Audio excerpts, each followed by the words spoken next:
पुढची महत्त्वाची बातमी बघूया। मुंबई विमानतळावरील छत्रपती शिवाजी महाराजांचा पुतळा केंद्रीय नागरी विमान वाहतूक महासंचालनालयाने अडथळा ठरवत नोटीस बजावलेली आहे। त्यामुळे शिवप्रेमींसह अवघ्या महाराष्ट्रातून संताप व्यक्त केला जातोय। शिवरायांचा पुतळा 2016 मध्ये विमानतळाचं नूतनीकरण झाल्यानंतर पश्चिम द्रुतगती महामार्गाजवळ विमानतळ प्रशासनाकडूनच उभारण्यात आलेला होता। डीजीसीएच्या माध्यमातून मुंबईच्या फनेल झोन परिसराचं सर्वेक्षण करण्यात आलं आणि सर्वेक्षणानंतर अडथळा ठरणाऱ्या इमारतींना विमानतळ प्रशासनाकडून नोटीस बजावण्यात आलेली आहे। यामध्ये विमानतळ परिसरात उभारण्यात आलेल्या छत्रपती शिवाजी महाराज यांच्या पुतळ्याला सुद्धा नोटीस बजावण्यात आली आहे।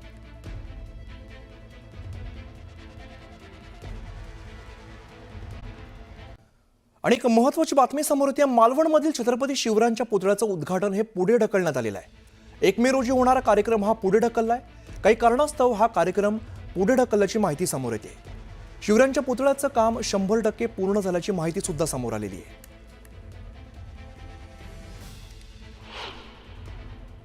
तर आपण बघतो येत्या 1 मेला खरं तर हा कार्यक्रम होणार होता, मात्र मालवणमधील छत्रपती शिवरायांच्या पुतळ्याचं उद्घाटन जे आहे ते सध्या पुढे ढकलल्याची माहिती समोर येते।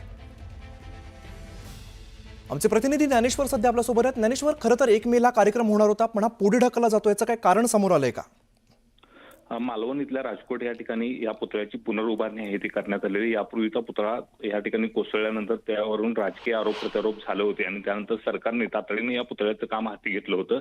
रमेश सुतार यांना या पुतळ्याचं काम आहे ते देण्यात आलं होतं। त्यांनी या पुतळ्याचं काम आहे ते जवळपास 100% पूर्ण केलेलं आहे। सध्या चबुतऱ्याचं काम सुरू आहे आणि 1 मेला महाराष्ट्र दिनी या पुतळ्याचं अनावरण होईल अशा पद्धतीची तयारी आहे ती सुरू करण्यात आली होती आणि त्या दृष्टीने प्रशासनाची पावलं या ठिकाणी पाहायला मिळत होती। मात्र एकूणच पाहायला गेलं तर सध्या या पुतळ्याचं 1 मे रोजीचं होणारं उद्घाटन लांबणीवर पडण्याची शक्यता आहे ती नाकारता येत नाही। काही तांत्रिक बाबीमुळे हा उद्घाटन सोहळा आहे तो लांबणीवर पडतोय अशा पद्धतीची माहिती आपल्याला सूत्रांच्याकडून दिलेली आहे। त्यामुळे 1 मे रोजी हा होणारा कार्यक्रम सध्या लांबणीवर गेल्याची आहे ती चर्चा या ठिकाणी होताना पाहायला मिळते।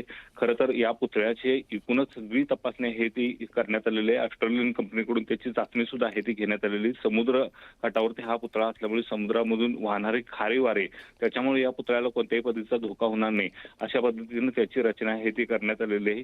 एकूणच पाहायला गेलं तर शिल्पकाराने अत्यंत या सगळ्या बाबीचा विचार करूनच हा पुतळा आहे ते उभारण्यात आलेला आहे। जवळपास 83 फूट उंच असा पुतळा आहे आणि त्याच्या हातामध्ये तलवार आहे ते जवळपास 23 फूट उंच इतके आहे आणि त्यामुळे इतक्या मोठा उंचीचा हा पुतळा भव्य दिव्य असा असणार आहे आणि पुन्हा एकदा पर्यटकांची पावलं आहे ते राजकोट किल्ल्याच्या दिशेने वळतील अशा पद्धतीने त्याची आहे ती रचना करण्यात आलेली आहे। मात्र याचा उद्घाटन सोहळा सध्या लांबणीवर पडतोय अशा पद्धतीची माहिती आता आपल्याला सूत्रांच्या निश्चित ज्ञानेश्वर, आपल्यासोबत अनिल सुतार मूर्तिकार स्वतः आपल्यासोबत आहेत, त्यांच्याशी आपण बोलूया।